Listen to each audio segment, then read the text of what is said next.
Oke, kita lanjut ke bagian PHP stand ya sekarang. Masih sama kayak kemarin, persis kita tinggal jalanin komen, nanti PHP stand-nya bakal otomatis scanning file codingan kita yang kita tuliskan di komennya ya. Jadi di sini aku udah bikin komennya. Kita bakal cek file request terlebih dahulu ya, untuk kontrolnya belakangan. Karena yang request ini jauh lebih rumit ya, jauh lebih banyak kodenya. Jadi menurut aku ini bakal lebih berasa kalau misalkan kita otak-atik requestnya dulu. Kita mulai dari level 1 dulu ya. Jadi si PHP stand ini punya option namanya L atau level ya. Jadi dia tuh levelnya ada 1 sampai 9. Kita bakal coba satu persatu. Kira-kira di codingan kita, bagian book request ini, ada yang bermasalah atau enggak? Atau bisa dibilang ada yang nggak sesuai standar atau enggak? Tinggal enter. Nah, oke, nggak ada error ya. Hijau nih. Kita lanjut lagi ke level 2. Gampang ya, tinggal diulang-ulang aja. Naikin satu level, kalau misalkan nggak ada error, naik lagi. Kalau misalkan ada error ya teman-teman tinggal perbaiki. Kalau nggak ada error, ya naikin terus sampai setidaknya level 9 lah ya. Standarnya kalau di tempat kerja aku yang lama waktu itu sih sampai level 5. Ya karena level 6 itu bisa dibilang udah agak rumit. Tapi nggak apa-apa, kita bakal coba tembusin nanti ke level 6 ya. Ini udah sampai level 5, masih aman ya, nggak ada masalah. Kita coba naikin ke level 6. Seharusnya sekarang mulai bermasalah. Nah, ketemu dua error nih. Di sini ada dua error, katanya method validate itu nggak punya return type-nya atau return type-nya tidak dispesifikan ya. Jadi kita bakal coba bikinin return type-nya. Sama sekalian parameternya juga nih ya.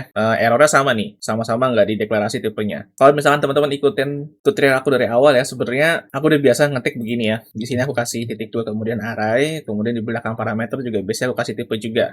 Di sini aku tulis array. Jadi sebenarnya memang itu dasarnya untuk menghindari error ini. Tapi, sebetulnya nggak sesederhana itu. Nggak cuma nulis array aja. Kalau misalkan aku jalanin lagi di level yang sama, di level 6, masih kena error. Nah, menariknya di errornya ini adalah, kalau PHP stand menemukan error yang sering terjadi, atau bisa dibilang common lah ya, ada dokumentasinya. Teman-teman tinggal klik, nanti dia otomatis bakal buka browser ya, di open aja. Nah, ini enak banget sih. Ya, jadi teman-teman tinggal baca problemnya di mana, kemudian diimplementasi solusinya ya, sesederhana itu. Jadi kita balik dulu ke bagian errornya ya. Kenapa meskipun arraynya sudah kita deklarasi atau tipe data yang sudah kita deklarasi, errornya masih kena? Karena ini udah beda level ya. Di level 6 kita harus mendeklarasikan PHP dokumennya juga. PHP dokumen itu apa? Mungkin aku bakal bikin playlist sendiri ya untuk bahas PHP doc itu sendiri. Karena PHP doc itu jujur rumit ya, nggak gampang lah. Dan seandainya membiasakan diri untuk teman-teman yang baru pertama kali mencoba memperbaiki kualitas kode kayak begini, itu bakal repot banget ya. Jadi aku bakal bikin pembahasan di playlist terpisah. Sederhananya, untuk menyelesaikan masalah kali ini, di sini udah ada contohnya ya. Di array, solving this for array is straightforward. PHP stand needs to know what the array consists of. You can tell PHP stand the types of values and also keys in various ways in PHP doc. Jadi sederhananya kita harus deklarasikan arraynya itu isinya apa gitu loh. Sederhananya seperti itulah. Kemudian isinya kita juga harus deklarasikan tipenya itu tipe apa. Integer, string, atau mungkin karena itu sifatnya fleksibel atau bisa dibilang sifatnya dinamis ya, bisa pakai yang mix aja. Bagian sini penjelasannya ya. Nah, kita balik ke codingan kita. $request ini kan konteksnya kita menerima request dari user ya. Yang itu berarti kita mengambil datanya dari $post. Yang itu berarti tipe datanya bisa dibilang dinamis. Atau kalau misalkan teman-teman mau bikin strict atau bikin aturan yang ketat banget, teman-teman bisa deklarasikan book name-nya juga di bagian PHP doc ya. Caranya gini. Kita buka dulu semacam catatan, tapi catatan ini untuk format PHP doc ya. Kita tinggal ketik slash bintang, kemudian bintang sekali lagi, nanti VS Code-nya otomatis bakal nutup dengan bintang slash lagi. Nah, ini disebut dengan catatan PHP doc.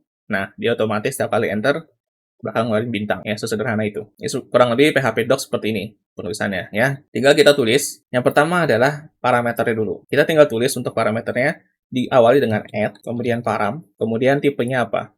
Aku pengen bilang bahwa tipenya array, karena sih kita tulis array ya. Ini kita bahas tipenya dulu ya, tipe datanya dulu. Belum ke variabelnya nih, belum ke parameternya, baru tipe parameternya aja. Jadi kita tulis di sini array, baru ke variabelnya dengan kurung siku ya. Aku nggak tahu ini kurung apa, pokoknya kurung lebih besar lebih kecil lah ya. Kemudian baru kita tulis variabelnya. Nah, karena $request ini sifatnya fleksibel, kita tulis aja di sini mixed. Atau teman-teman mau lebih spesifik, boleh. Tapi kalau mau lebih spesifik, dia nggak pakai lebih besar lebih kecil ini. Dia pakainya kurung kurawal. Baru teman-teman deklarasikan satu persatu book name di sini ya. Jadi nama key-nya, lalu teman-teman tulis di sini string. Seperti itu. Kalau misalkan lebih dari satu, tinggal dikasih koma aja. Misalkan book value atau book rating deh, jangan book value rancu. Misalkan book ratingnya float. karena dia sifatnya biasanya penilaiannya 0,1, 0,5 gitu ya. Seperti ini nggak apa-apa, ya terserah. Tapi di sini supaya lebih mudah, aku bikin mixed aja lah ya. Karena menurut aku lebih simpel juga. Kalau misalkan dibikin mixed seperti ini. Udah, selesai. Oke, setelah kita deklarasikan mixednya atau tipe data dari variabelnya, kita deklarasikan juga variabelnya. Ya, kalau kita balik ke dokumentasinya, di sini, ini contohnya ya, dia nulis juga di sini $items. Tapi teman-teman jangan keliru sama dokumentasi kayak ini. Item di sini, di dokumentasinya ini konteksnya ini sebuah kelas, ya, atau sebuah metode atau sebuah value lainnya lah. Jadi jangan teman-teman tulis di sini variabelnya, kemudian di sini variabel, tapi awalnya kapital. Enggak, bukan. Ini enggak sembarangan item ya, tapi dia ada tipenya. Atau bisa dibilang tipe si parameternya inilah. Jadi sudah integer, dia juga turunan dari sebuah kelas. Jadi jangan sampai keliru ya. Kemudian aku tulis sini itu adalah request. Save, jalanin lagi komennya. Di level 6, errornya berkurang. Sisa 1. Ya, gampang kan? Ya, ini untuk penyelesaian level 6 aja. Dan aku nggak bakal ngejelasin lebih dalam lagi ya tentang PHP Doc. Teman-teman bisa browsing sendiri dulu apa itu PHP Doc, atau mungkin nanti tunggu playlistnya ya. Sekarang kita beresin return-nya. Tadi baru paramnya, sekarang kita beresin return-nya. Kalau return-nya diawali dengan add, kita tinggal tulis return juga. Sama caranya ya. Array, return-nya tipenya apa nih? Array. Kemudian isi variabelnya apa? Semudah itu ya. Cuman karena return-nya di sini kan semacam sejenis validasi ya. Di sini udah pasti isinya cuma 2, is validated sama error message. Jadi aku bakal bikin di sini di PHP doc-nya, aku bakal tulisin secara spesifik. Ya, jadi aku pakai kurung perawal di sini. Terus aku kasih di sini is validated. Ya, dia itu boolean ya. Jadi kita tulis ini bool. Kemudian satu lagi ada error message ya. Error message. Kemudian error message itu tipenya array. Ya. Kemudian karena di sini array, kalau nggak salah caranya begini. Jadi dia isinya itu mixed. Ya. Kenapa mixed? Karena di sini error message-nya sebenarnya string sih ya. Gimana kalau kita tulis string aja di sini? Karena udah pasti error message-nya pasti string ya. Jadi kita coba, kita jalanin. Set. Oke, ada error. Kayaknya aku salah deh, nulisnya nggak kayak begini ya. Oke, ini agak sedikit salah ya. Penulisannya sebenarnya bukan pakai kurung kerawal. Setelah aku baca-baca lagi dokumentasinya di PHP Doc, seharusnya aku pakai kurung lebih besar, lebih kecil. Ya, jadi di sini aku tulis string, baru nanti dia bakal aman. Kita coba lagi ya. Level 6, jadiin lagi PHP stand-nya. Oke, nggak ada error. Ini di sini maksudnya adalah error message, isinya berupa array, dan array itu memiliki value string. Ya, cara bacanya seperti itu. Oke, kita coba naikin ke level 7. Apakah masih ada permasalahan lagi atau tidak? Aman ya, nggak ada error. Kemudian level 8, ya, nggak ada error juga. Kemudian di level 9, level terakhir nih ya. Oke, nggak ada masalah.